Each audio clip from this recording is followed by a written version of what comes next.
The House will be in order. Prayer will be offered today by our guest chaplain, Reverend Rod McIlvaine, Grace Community Church, Bartlesville, Oklahoma. Let's pray.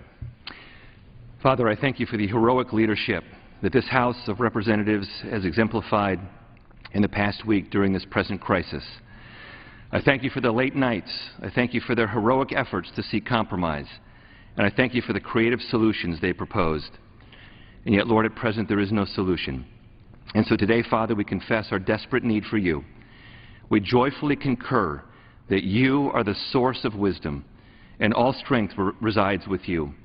You are the author of unity even when parties are in conflict. And we ask you that you would grant supernatural breakthrough. Where there's no way forward, we pray that you would forge a way. When negotiations break down, please grant fresh ideas for debate. We ask this, Lord, for your glory and for the good of the American people. We pray this in Jesus' name.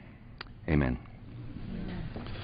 The Chair has examined the journal of the previous day's proceedings and announces to the House his approval thereof pursuant to Clause 1 of Rule 1. The journal stands approved. Pledge allegiance today will be led by the gentlelady from North Carolina, Mrs. Fox. Everyone please join in the pledge. I pledge allegiance to the flag of the United States of America and to the republic for which it stands, one nation, under God, indivisible, with liberty and justice for all. Without objection, the gentleman from Oklahoma, Mr. Bridenstine, is recognized for 1 minute. Thank you, Mr. Speaker. I rise today in recognition of our guest chaplain, Dr. Rod McIlvaine. Rod McIlvaine is the founding senior pastor of Grace Community Church in Bartlesville, Oklahoma, a community just north of Tulsa. He also serves as a fellow with the Veritas Center for Faith, Freedom, and Justice at Oklahoma Wesleyan University, and he is an adjunct professor in the Doctor of Ministry department at Dallas Theological Seminary. His ministry at Grace Community Church concentrates not only on worshiping the risen Christ, but also on equipping people to serve the city, especially helping people recover from substance abuse and painful pasts.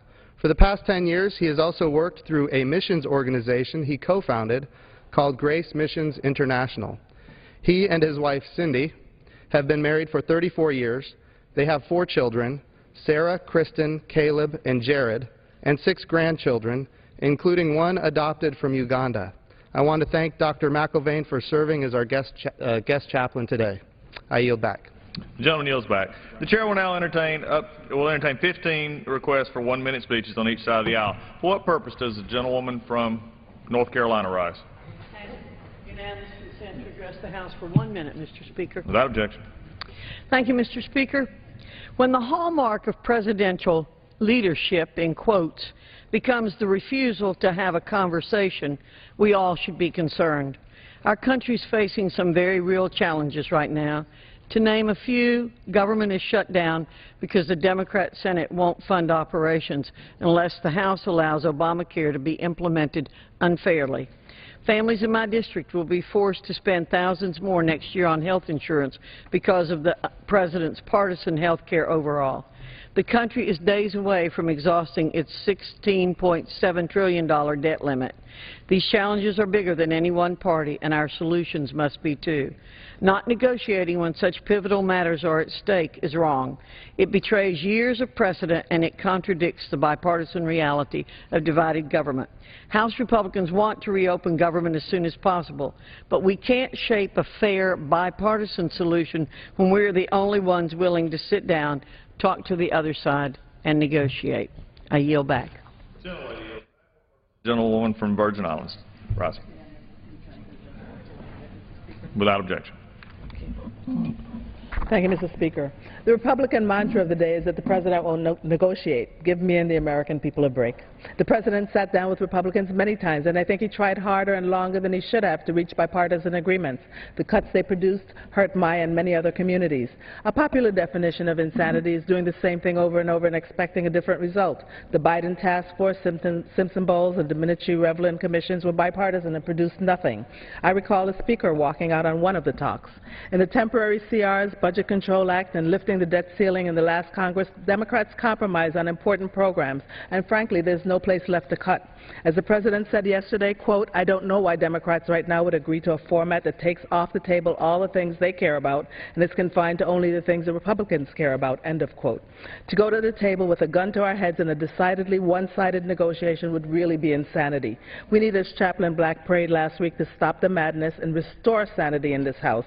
Mr. Speaker, you can do that today by bringing a clean CR for a vote and lifting the debt ceiling so that the United States can pay its debts. Gentlelady's time has expired. For what purpose does the gentleman from North Carolina rise? Seek unanimous consent to address the House for 1 minute and revise and extend my remarks. Without objection. Mr. Speaker, a nuclear-armed Iran is simply unacceptable and would pose a grave national security threat to our nation and our allies. Sanctions against the Iranian regime are having an effect on their nation's economy and remain a key tool for U.S. policymakers. But unfortunately, the Obama administration is asking to delay new sanctions following all the talk about historic high-level meetings and phone calls. Mr. Speaker, now is not the time to be fooled by the rhetoric coming out of Tehran, especially as they push harder every day to develop a nuclear bomb. But before we even begin to discuss any deal with Tehran, we need to increase the pressure that has been working. It's time for the Senate to pass the House's new round of sanctions, which recently passed on this very floor with 400 votes. Each day the Iranian regime is able to further drag out the promise of talks is another day that centrifuges will keep spinning. And once they are done spinning, they won't have any need to talk again. Thank you, Mr. Speaker, and I yield back. The gentleman's time has expired. For what purpose does the gentleman from Texas rise? Mr. Speaker, I have unanimous consent to address the House for 1 minute. Without objection. Mr. Speaker, we are now in day 9 of the Republican government shutdown. Let's keep it real. Come on. This could end tonight if Republicans vote yes on a clean CR. The problem is that the Republicans only want to pass partisan bills with no attempts to reach across the aisle. Instead, Republicans are bringing bills up for votes that claim to fund the VA, feed children, and cure deadly diseases, when in fact they actually reduce funding for these very important programs. The appeasement of the far right, the Tea Party, is the opposite of good governing and bipartisanship, and it needs to stop today. As a freshman member of Congress, I'm disheartened by my Republican colleagues' inability to compromise for the benefit of the American people. It's not fair to the constituents that I represent in places like Grand Prairie, people who work at the old Carswell Air Force Base, Naval Air Station Fort Worth, who were recently furloughed as non-essential employees. It's unfair to punish the 62,000 federal workers in the Dallas-Fort Worth area who have faced uncertain work status as a result of these partisan games. I urge Republican leadership to stop the parlor tricks. Everything does not have to be a partisan battle. It's time for House Republicans to take yes for an answer in the government shutdown today. For what purpose does the gentleman from Pennsylvania rise? House for 1 minute, rise and extend. Without objection. Mr. Speaker, last week, before the shutdown, this House overwhelmingly passed legislation to provide for our military in cases of a government shutdown. We voted to provide them not only pay, but benefits for themselves and their families. Now, the President's lawyers at the Department of Defense are blocking death gratuities to families of those who've made the ultimate sacrifice. Families of soldiers killed in battle are being victimized by the Department of Defense. Outrageous. Today, Congress will act again to make our wishes even more clear. The President is the Commander-in-Chief. He should not be using troops and their families as pawns in this political bickering. He should be doing everything he can to stand up for the men and women of our military. Instead, he's refusing to negotiate until he gets his way. He is violating the trust between himself as Commander-in-Chief and the troops and destroying their morale. Divided government is hard, but it's what the people have given us. It requires negotiation and compromise. Let's provide for our troops and their families. Let's sit down and talk, and let's get the whole government reopened. I yield back. The gentleman's time has expired. For purpose to jump from New Jersey, rise. Without objection. Mr. Speaker, I rise today to speak in memory of Master Sergeant Nicholas Oresco, the oldest living Medal of Honor recipient and a Bayonne, New Jersey native, who passed away on October the 4th, 2013 at the age of 96. In the final stages of World War II, on January 23, 1945, Master Sergeant Orozco's unit was pinned down by deadly enemy gunfire at the Battle of the Bulge as he drew to a close. As platoon leader with Company C, he made a final and solitary attempt to eliminate the German position and nearby bunkers. Master Sergeant Orozco charged the hill, weathering enemy fire to throw grenades into the German bunkers.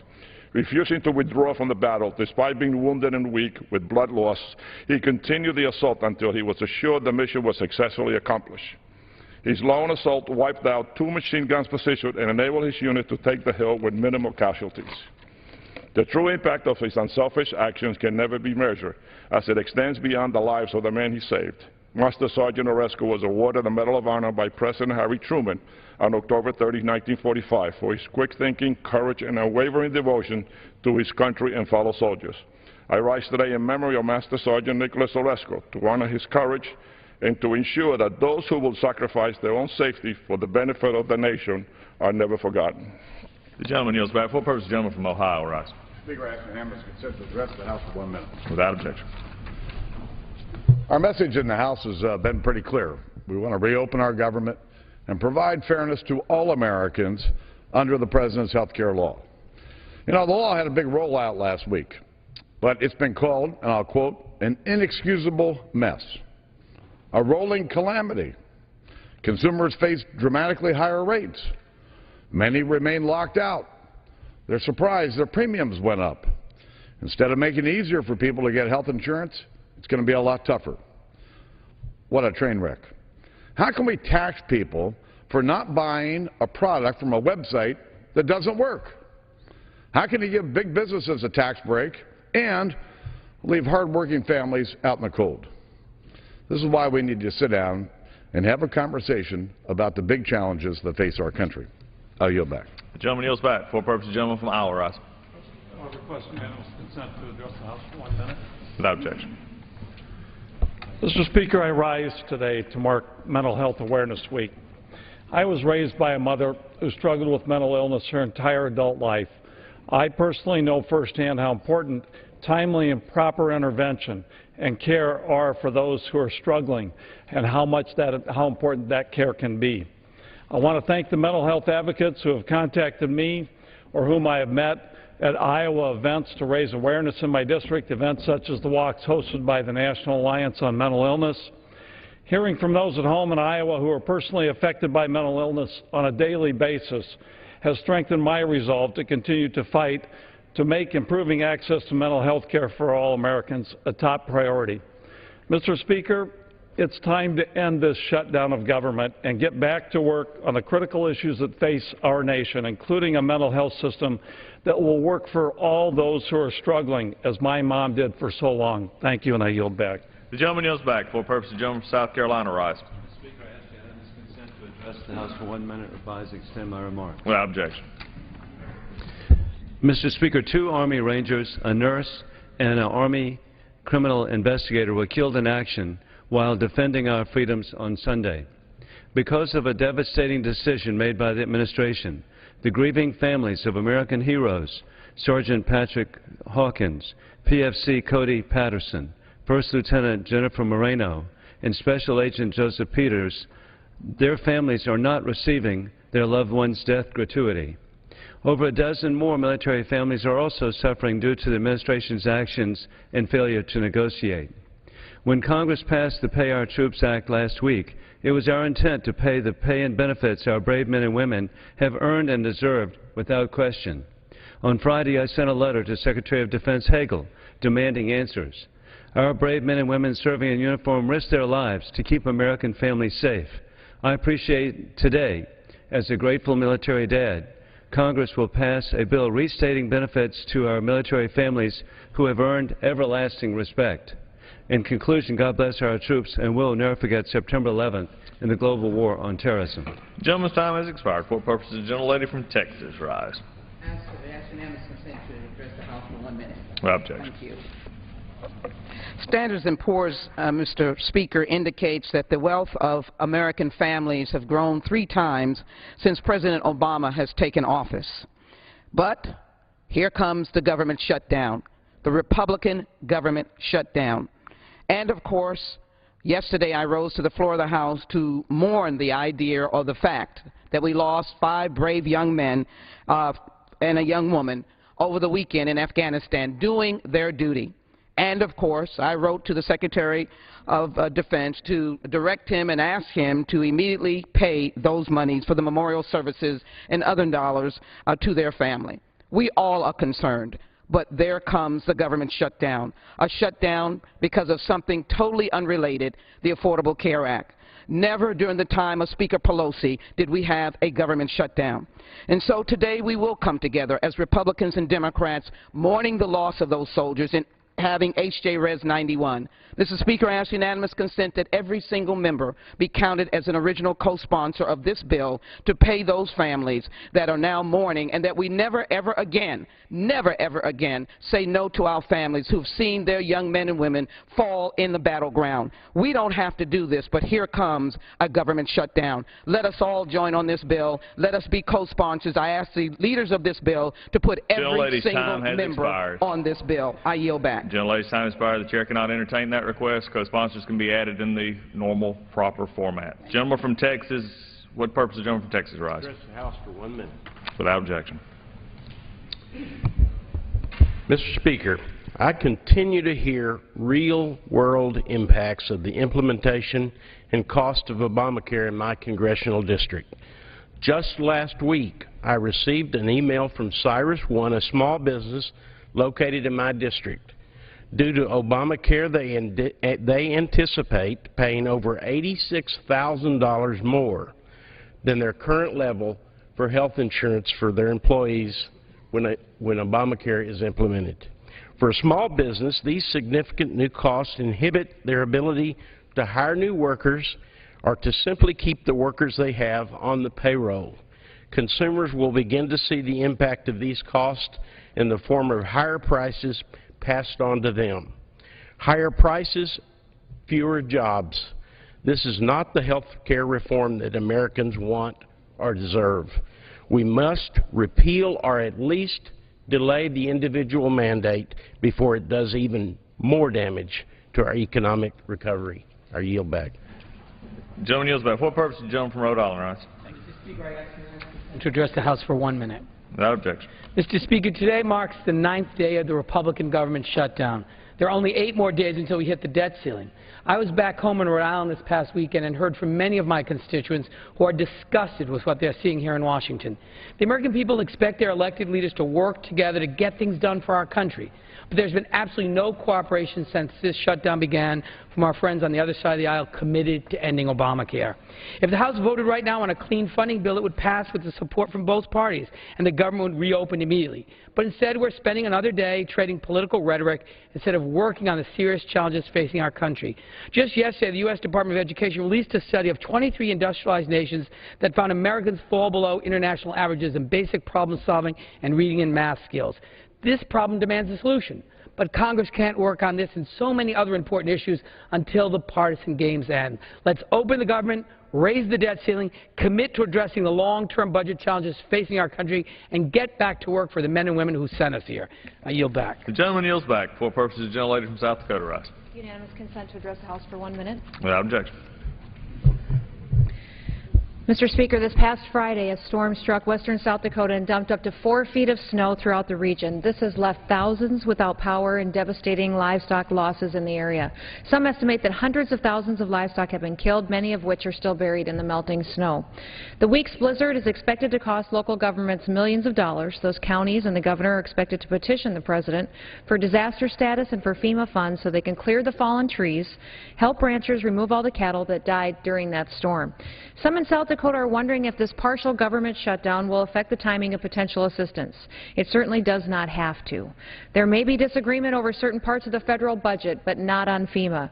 Last week, the House passed a bill to fund FEMA. It passed with Democrat support because there's bipartisan recognition that we should fund non-controversial aspects of our government and stop the attempts of some to make this partial shutdown as painful as possible. It does not have to be this way.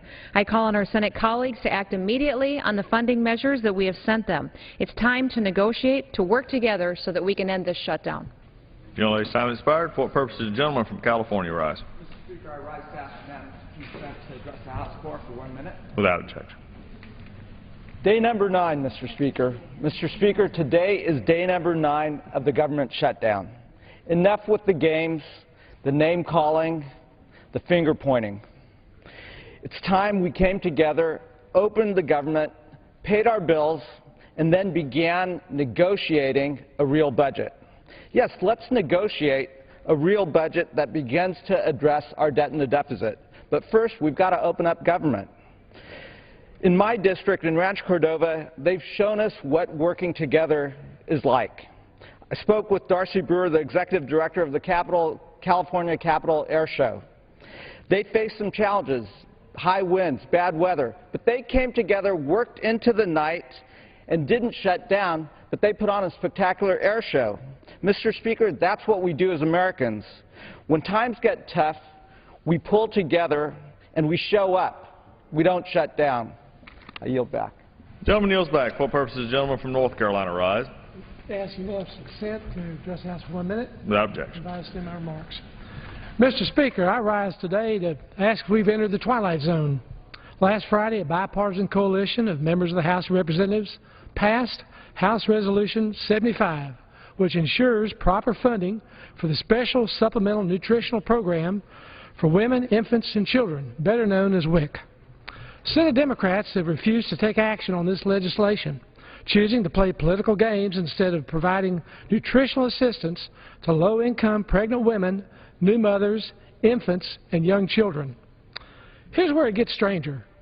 President Obama has actually threatened to veto this legislation. The President of the United States is vetoing nutritional assistance for little babies and preschoolers. This isn't a game. Yesterday, North Carolina stopped using WIC benefits because of this unfortunate shutdown. America elected a divided government, but they expect us to work together. Mr. Speaker, the President needs to convey to the Senate Democrats that they must come to the negotiating table. Senate Democrats must rejoin the normal legislative process. Let's talk. Thank you. I yield back my time. The gentleman's time has expired. For what purpose does the gentlelady from Massachusetts rise? Request permission to address the House for 1 minute. Without objection. Mr. Speaker, yesterday I had a heart-wrenching conversation with a nurse employed at a military installation in my district. She has been furloughed because of the Republican government shutdown. As a federal contract employee, she is terrified that she won't be able to recover her lost pay, putting her family at financial risk. We are the ones suffering, she told me. We are hard-working Americans working paycheck to paycheck. Something like this can destroy us. No piecemeal approach, no temporary fix here or there is going to put an end to this reckless shutdown.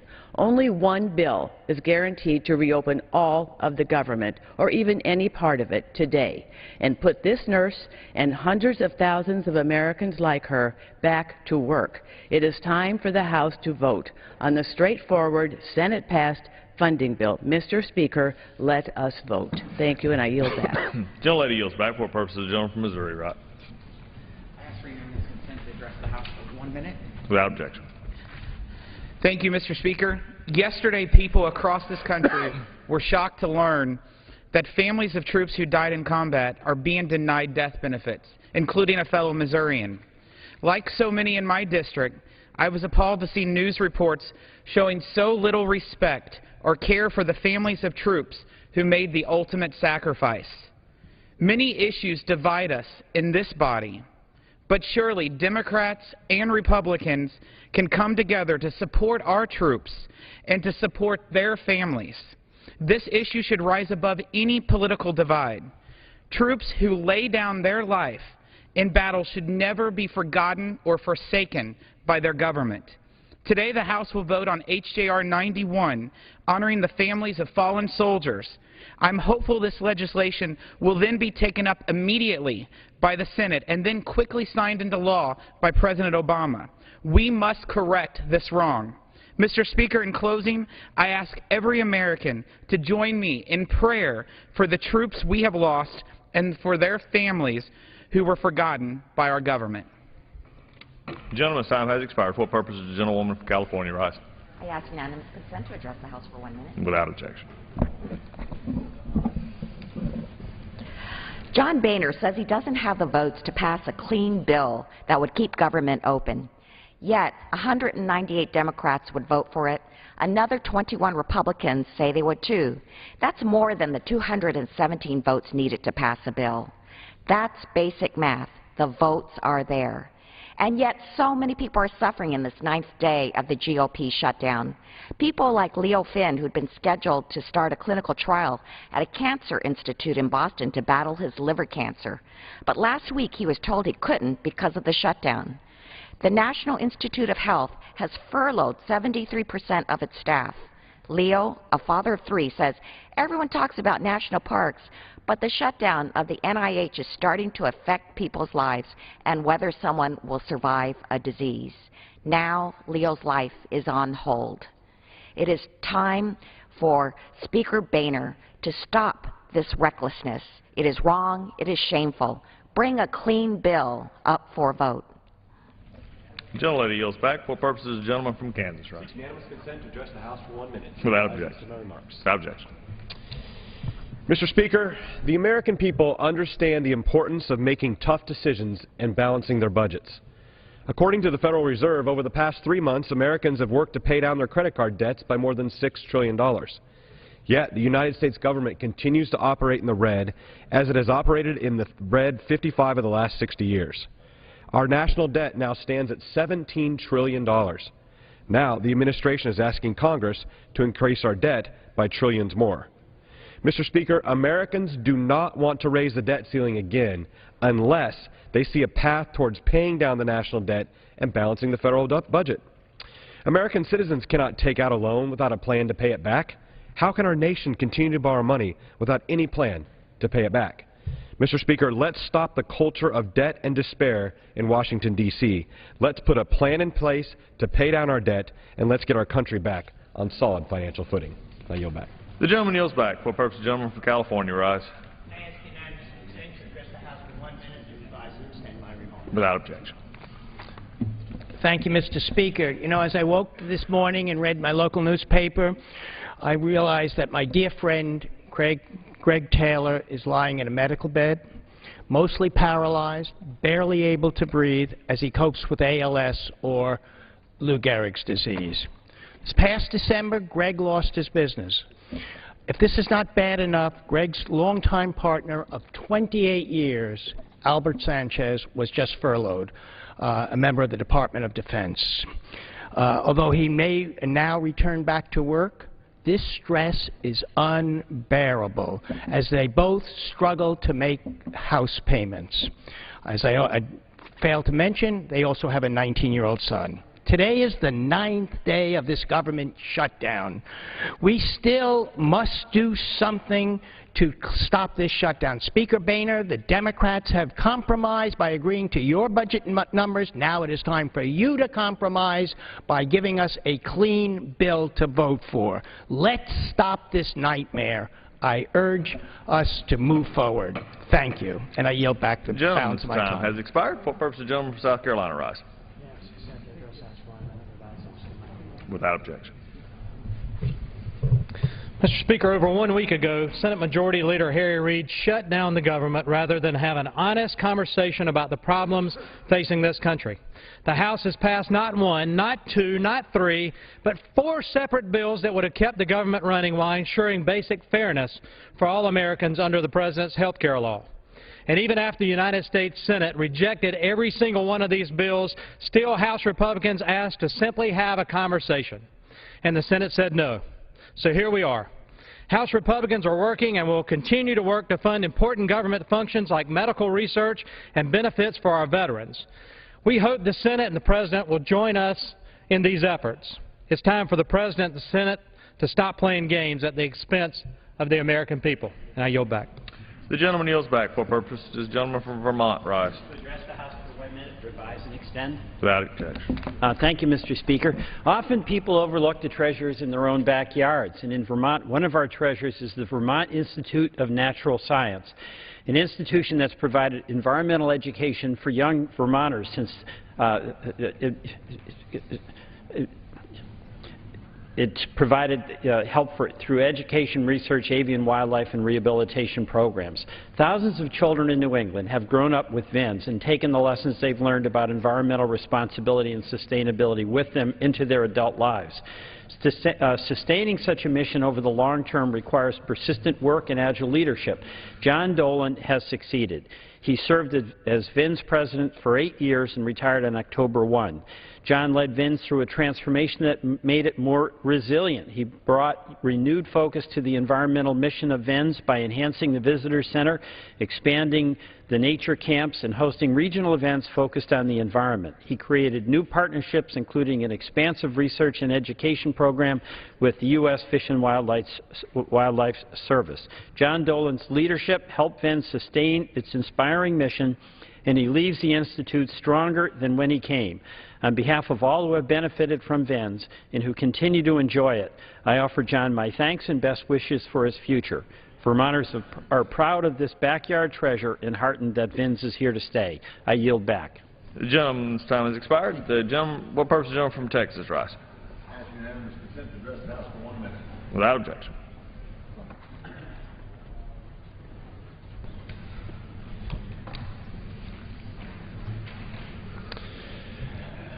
Mr. Speaker, House Republicans continue to call on Senate Democrats and the President to come to the table and negotiate. Here's one way to start. Let's tone down the rhetoric. Is it proper to refer to someone you don't agree with as a hostage taker or as a legislative arsonist? I don't think so. We may disagree on policy, but this kind of rancor will not solve anything. Let's work together. It can be done. The House just passed a bill which was not just bipartisan but unanimous, a guaranteed back pay for federal workers. And the bill has the support of the Senate and the President. That's encouraging. Now the Senate should take up the other bipartisan funding bills we've passed here in the House to fund things like medical research, veterans benefits. Let's negotiate. The American people deserve for us to get this government reopened. I'm Randy Weber and proud to be an American. Gentleman yields back. For what purpose is the gentleman from Connecticut rise? Revise and extend my remarks. Without objection. Mr. Speaker, when Senator Cruz took to the Senate floor for 21 hours to explain to the American public why the Congress had to shut down the government and breach the debt ceiling in order to repeal the Affordable Care Act, I listened carefully. One of the themes was make D.C. listen. Make D.C. listen. We know from polling that 70% of Americans oppose shutting down the government to repeal the Affordable Care Act. But I went on Monday to listen to a couple of my constituents, Tamika Younger and Carla Carey of Bridgeport. These are two young mothers who drop their children at Head Start in Bridgeport every single day so that they can go off to their jobs to make the money to give those children some quality of life. Well, thanks to the Republican government shutdown, there is no Head Start in Bridgeport now, and they are scrambling and putting their jobs at risk to find something to do with those children that they love. So, Mr. Speaker, let's make D.C. listen to 70% of Americans and to Tamika and to Carla, who have very real problems today. I yield back the balance of my time. Time has expired. For what purpose is the gentleman from Illinois rise? Ask unanimous consent to address the House for 1 minute. Revise and extend my remarks. Without objection. Thank you, Mr. Speaker. I rise today to congratulate the scientists at Fermilab in my district for their work to find the Higgs particle. Yesterday, Peter Higgs and Francois Engler were awarded the Nobel Prize in Physics for independently proposing a theory for the Higgs boson. That theory, initially rejected in the 1960s, led the high-energy physics community on a decade-long quest to find the particle that gives mass to matter. While this discovery has been largely credited to CERN in Europe, America has been a leading force in the fundamental science that made identifying the Higgs possible. Hundreds of scientists from my district are working actively on experiments at CERN. They played a leadership role building the Large Hadron Collider. We should all congratulate these scientists for advancing the basic understanding of our universe necessary for forging ahead into the next great frontier. America is made great by our leadership in discovery sciences, so let's show them the support necessary to continue and expand our own science ecosystem. I yield back. The gentleman yields back. For what purpose does the gentleman from Delaware rise?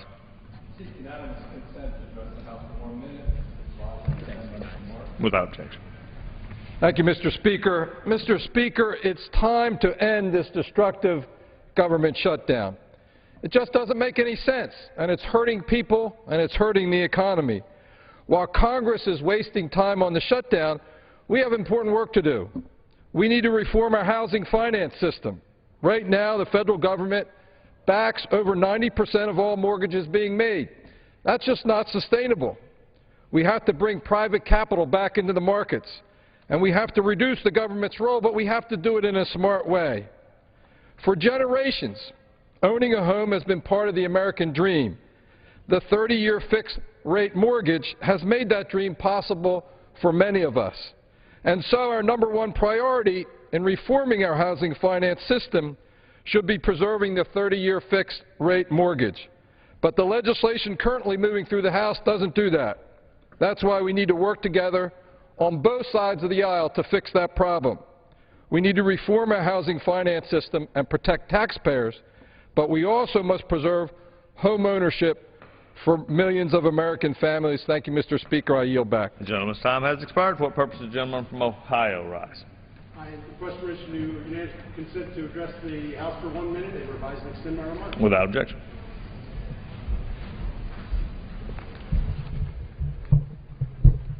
Thanks, Mr. Speaker. Mr. Speaker, I call on my colleagues in the House and the Senate today to work together to address our differences to fix this government shutdown.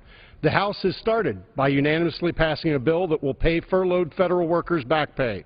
We've also passed bills that will fund life-saving research, Head Start, veterans, and many other important parts of the government.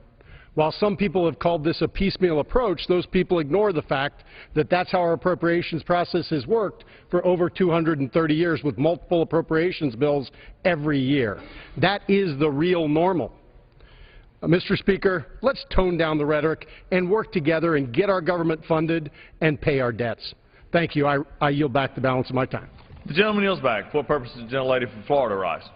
Unanimous consent to address the House for 1 minute and revise and extend my remarks. Without objection. Mr. Speaker, one of the harsh impacts of the Republican government shutdown is the fact that military families of our fallen heroes will no longer receive survivor benefits. They have been suspended.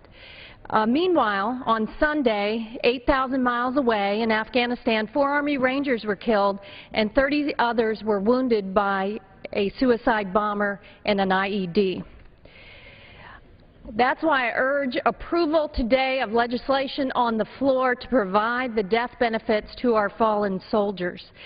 But I'd also like to salute a Tampa, Florida foundation, the Special Operations Warrior Foundation, that has stepped forward to fill the void and will provide 4 very generous grants to the families of our brave soldiers killed in action. They typically provide scholarships and financial aid and counseling to the families of Special Operations soldiers, and I'd like to thank them.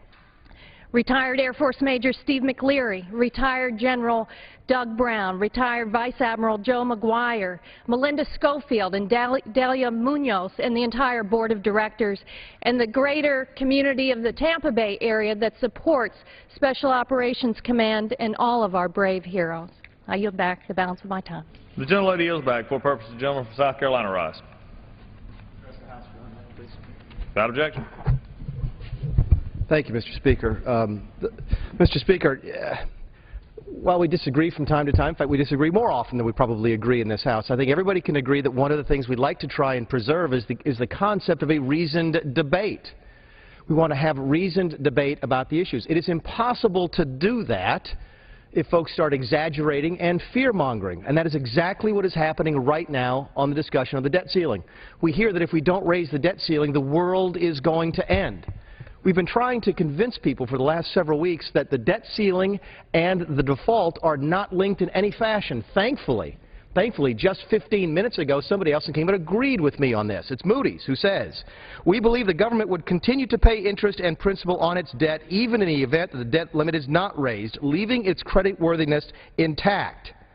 The debt limit restricts government expenditures to the amount of its incoming revenues. It does not prohibit the government from servicing a debt. It goes on to say these two things are not linked. Let's have a reasonable discussion about the debt ceiling and the import of raising it, the import of running the government. But let's stop trying to scare people and the markets into thinking that if we don't raise the debt ceiling, that the nation will default on its debt. Thank you, Mr. Speaker. Time has expired. For what purpose does the gentleman from New Jersey rise? Without objection. Mr. Speaker, comprehensive immigration reform is long overdue. The leadership the President, Senate, and the Democrats in this body have shown has been tremendous. Yes, we must provide a pathway to citizenship for the 11 million living in the shadows. Yes, we must provide the promise of the American dream for the millions of youngsters brought here through no fault of their own. And yes, we must ensure that this immigration bill is a comprehensive immigration bill, open and accessible to all. Diversity visas are one of the few ways that pass that those from Africa and the Caribbean have to become American citizens. In many African countries, whole cities gather to hear the results of the diversity visa lottery. What's more, immigrants from Africa and the Caribbean typically are more educated with the ability to contribute to our economy right away. If we are going to have true comprehensive immigration reform, then we must keep the diversity visa lottery intact at its current levels, because our diversity is what makes this nation great. And I yield back. Gentleman's time has expired. Pursuant to Clause 8 of Rule 20, the Chair will postpone further proceedings today on the motion to suspend the rules on which a recorded vote of the yeas and nays are ordered, or on which the vote incurs objection under Clause 6, Rule 20. Any recorded vote on the postponed question will be taken later. For what purpose does the gentleman from New Jersey seek recognition? Mr. Speaker, I move that the House suspend the rules and pass House Joint Resolution 91. The clerk will report the title of the joint resolution. House Joint Resolution 91, joint resolution making continuing appropriations for death gratuities and related survivor benefits for survivors of deceased military service members of the Department of Defense for fiscal year 2014 and for other purposes. Pursuant to the rule, the gentleman from New Jersey, Ms. Freelandhausen, and the gentleman from Indiana, Mr. Bilkowski, will each control 20 minutes. The Chair recognizes the gentleman from New Jersey. Mr. Chairman, I yield myself such time as I may consume, and I rise in support of House Joint Resolution 91, the Honoring the Families of Fallen Soldiers Act. Our government has no greater responsibility, Mr. Speaker, than to take care of the families of our brave men and women who have fought and died for our country.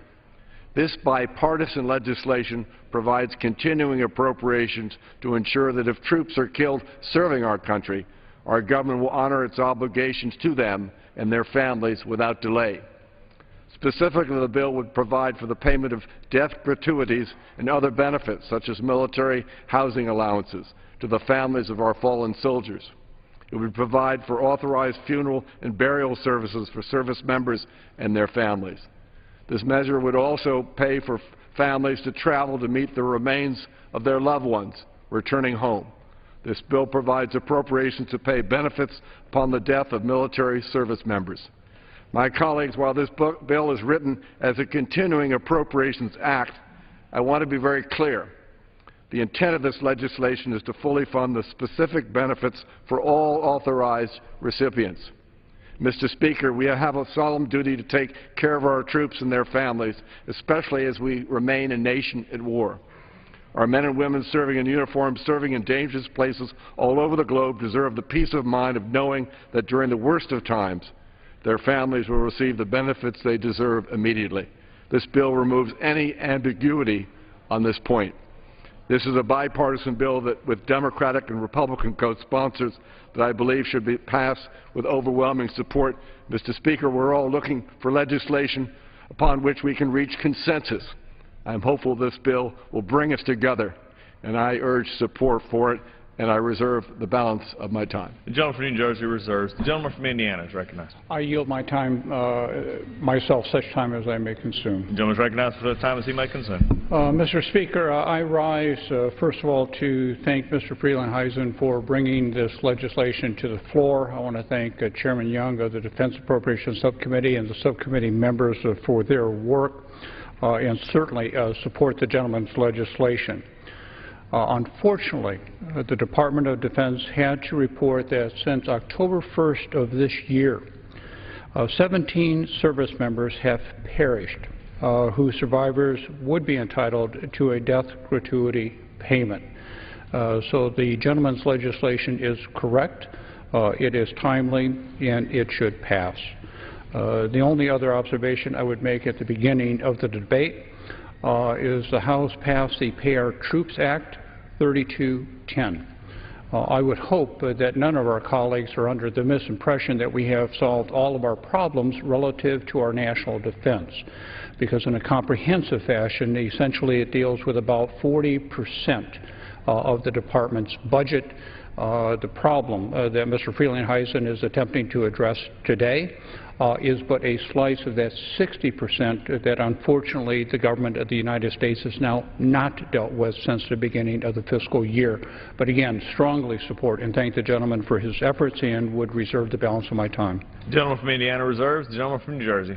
Mr. Chair, I'm pleased to yield 5 minutes to the chairman of the full Appropriations Committee, Mr. Rogers of Kentucky. The gentleman from Kentucky is recognized for 5 minutes.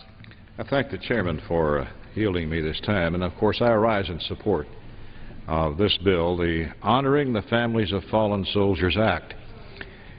This bill, as has been said, will ensure that the families of U.S. military members who've given the ultimate sacrifice will receive the benefits they are promised in spite of this unfortunate government shutdown. The House has voted to take care of our warfighters by ensuring that they will be paid during the fiscal crisis, but our responsibility to our soldiers doesn't end there by any means. As they put their lives on the line on behalf of this nation, our brave soldiers shouldn't be concerned about who will take care of their families. That's part of our nation's agreement with our men and women in uniform. You take care of the United States, we'll take care of you and your beloved family. To this end, the bill allows continued funding to guarantee that the government honors its commitments to our military families without delay. It allows funding to provide a death gratuity to families of fallen soldiers. That's a lump payment to assist them in one of their greatest times of need. The bill also allows for the customary financial assistance for funeral costs, family travel and housing, back salary payments, and living expenses. And it is certainly the least we can do for those who make the ultimate sacrifice for our country. The reality is we are a nation at war. Wars don't stop just because our government is not functioning properly, nor do our obligations to our soldiers get put on pause while we work to clean things up.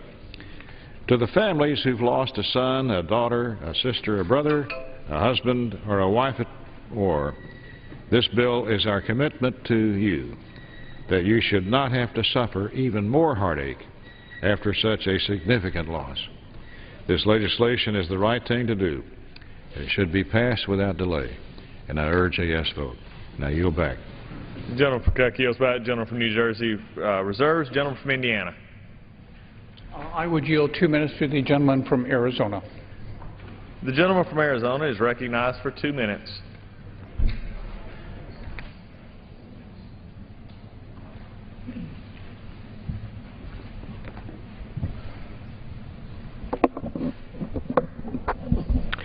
I thank the gentleman. Mr. Speaker, I first of all want to thank Chairman Rogers and Ranking Member Lowy, Mr. Young, and Mr.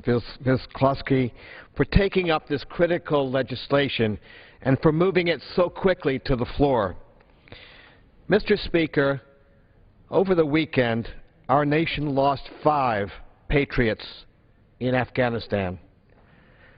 We need to remember who they were. They were First Lieutenant Jennifer Moreno, U.S. Army, Sergeant Joseph Peters, U.S. Army, Sergeant Patrick Hawkins, U.S. Army, Private First Class Cody Patterson, U.S. Army, and Lance Corporal Jeremiah Collins, U.S. Marine Corps. 36 hours after they were killed, their families were notified that our government would not pay death benefits because of the government shutdown. And when I heard about this yesterday morning, I simply could not believe it was true. I asked my staff to look into the matter and find out if it could possibly be true. Unfortunately, they confirmed that indeed we had denied these benefits. We took immediate action, and along with a bipartisan group of members representing the districts where these fallen heroes lived, we moved forward and introduced this legislation. As has been said, the bill will provide funding to pay survivor benefits and cover the funeral costs for these military families and all service members who may give the ultimate sacrifice during this shutdown of our government services. God forbid that any other family should be put in this situation again. It is absolutely abhorrent that we would leave our military families without assistance when they are at their most vulnerable and trying to deal with their loss and grief. Could I ask the gentleman for 30 more seconds? Gentleman's time has expired. Not at this time. Gentleman's time has expired. Gentleman from Indiana reserves. Gentleman from New Jersey. Mr. Speaker, I ask unanimous consent that all members may have 5 legislative days in which to revise and extend their remarks and include extraneous material in H.R. Res. 91, and that I may include tabular material on the same. Mr. Chairman, pleased to recognize the gentleman from Texas, a distinguished member of the Armed Services Committee, for 2 minutes. Gentleman from Texas is recognized for 2 minutes. Mr. Speaker, I appreciate the leadership of the gentleman from New Jersey in all matters related to national security, as well as the leadership of the gentleman from Indiana. And I also appreciate the gentleman from New Jersey bringing this measure to the floor. It's rather unfortunate and somewhat amazing to me, actually, that he has to. The Pay Our Military Act passed the House on September 29th, passed the Senate, and was signed by the President the next day. And it says clearly that there are hereby appropriated such sums as necessary to provide pay and allowances to members of the armed forces. And who would have ever thought that some lawyer in the Pentagon would say that the death and other benefits we're talking about today would not be included in that? But rather than spend more time in squabbles with lawyers, I think the gentleman from New Jersey wisely has brought this measure to the floor just to make it clear so everybody understands that all of these allowances should be paid. I think it's also, Mr. Speaker, very important for all of us to say that our hearts grieve with the families for whom this benefit is immediately relevant. Money alone, of course, cannot express our gratitude for the sacrifice and the service that their loved ones have given to this country. But it is important, even in these times when we have differences on fiscal and other issues, that the House come together, that everybody unites, regardless of our opinion about other targeted funding issues, that everybody unites to say that we will stand with those families who have given so much to our nation. And so, again, I commend the gentleman from New Jersey for bringing this, and I hope that all my colleagues will vote in support of this measure, and I yield back the balance of my time. The gentleman yields back. The gentleman from New Jersey reserves. The gentleman from Indiana. I would yield 2 minutes to the gentlewoman from the state of Minnesota, Ms. McCollum. The gentlewoman from Minnesota is recognized for 2 minutes. Thank you, Mr. Speaker. House Republicans made a purely political choice to shut down our government to advance their agenda. Unbelievably, House Republicans decided to shut down our government with thousands of American servicemen and women on the battlefields in Afghanistan.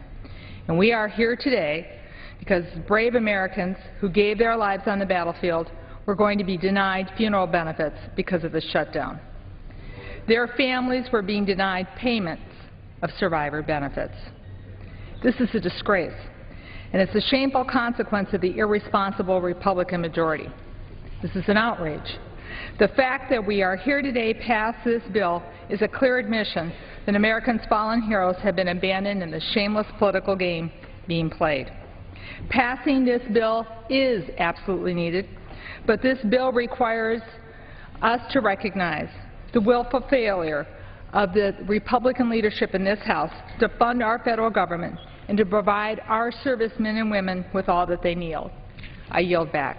The gentlelady yields back. The gentleman from Indiana reserves. The gentleman from New Jersey. Mr. Chairman, I'm pleased to yield a minute to the gentleman from California, Mr. Hunter, a member of the Armed Services Committee. The gentleman from California is recognized for 1 minute. Thank the gentleman from New Jersey and all of my colleagues on the Appropriations Committee that are bringing this up so quickly and fast-tracking it. I was in the Marine Corps. I did 3 tours, 2 in Iraq, 1 in Afghanistan. I served with these men and women. I've met their wives, their husbands, their kids, their families. I sat down with them. I've had dinner with them. And I want to say from the bottom of my heart, I apologize for the shameful act of the administration's lawyers in determining that what we passed last month does not count for paying this death benefit. When the lawyers in the administration made the decision to not count the death benefit, they broke a sacred trust with our U.S. military men and women and those on the front lines. And it is up to us in this Congress to restore that trust for the American people and for our military that we have sent to war and that we have a responsibility for. With that, I yield back. The gentleman from California yields back. The gentleman from New Jersey reserves. The gentleman from Indiana. I would yield 1 minute to the gentleman from Arizona, please. The gentleman from Arizona is recognized for 1 minute. I thank the gentleman. I just want to say this denial of benefits is absolutely outrageous and a disgrace. We've broken our fundamental promise to fallen heroes, and we must fix it, and this bill will do just that. But we must also ensure it never happens again. And that's why later today I'll be introducing a bill that will make sure we never forsake our fallen service members and any member of our uniformed services ever again under these circumstances. I am very pleased that we came together today in a bipartisan fashion. I thank my colleagues for coming together, putting their differences aside, to honor these commitments to those who have fallen and take care of their families in this time of need. I hope we will see a unanimous vote in approving this bill. I thank the gentleman and thank you, Mr. Speaker. The gentleman yields back. The gentleman from Indiana reserves. The gentleman from New Jersey. Mr. Chairman, I'm pleased to yield 2 minutes to the gentleman from South Carolina, Mr. Wilson, a member of the Armed Services Committee. The gentleman from South Carolina is recognized for 2 minutes. Thank you, Mr. Speaker, and thank you, Mr. Congressman Frelinghuysen. I am very grateful that my oldest son's in-laws are ably served in New Jersey by Congressman Rodney Frelinghuysen. I stand today to express my shock as the administration's absolutely disgusting failure to keep faith with those who paid the ultimate price in service to our country. Today, 4 of our fallen will arrive and have at Dover Air Force Base, and the families and attendants will have to pay their own way to be there for the arrival of their loved ones. This is a disgrace and an intentional policy of pain by this administration whose actions are disrespectful of those who have made our freedoms possible. Soon we will vote to restate the critical death gratuities that we owe in no uncertain terms to the families of our fallen service members and to correct the injustice that has been thrust upon them. I am particularly disappointed in the administration as the son of a veteran, as a 31-year veteran myself, but most gratefully as the father of 4 sons currently serving in the military. The Congress, in a bipartisan way, passed the Pay Our Military Act, and it was signed into law for the express purpose of making sure that those who served in our armed forces in defense of our freedom are paid all that they are owed. The administration already has the authority to pay this gratuity. Every effort should be made to respect our service members and military families. The administration is playing politics on the backs of families of our fallen. This is unconscionable. Today's vote will give us an opportunity to our duty to take care of our fallen families and fallen service members. I urge my colleagues on both sides of the aisle to vote in favor of this bill. The gentleman from South Carolina yields back. The gentleman from New Jersey reserves. The gentleman from Indiana. I would like to yield 1 minute to the gentlewoman from Texas. The gentlewoman from Texas is recognized for 1 minute.